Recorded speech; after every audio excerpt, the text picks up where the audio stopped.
আপনি এখন করতে হুজুর এখন বয়স হয়ে গেছে, আমার এখন বয়স হয়ে গেছে হুজুর, এখন কি আর কোরআন শরীফ পড়তে পারমু?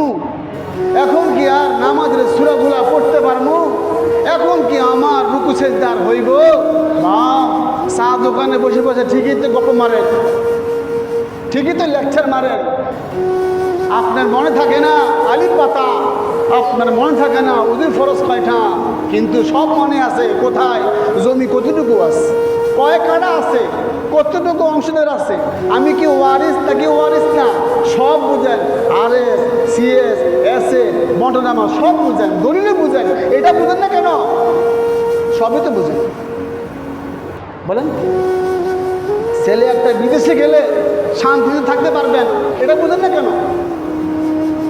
আপনি বুড়ো হয়ে গেছে না, ধোঁকা দিয়েন না,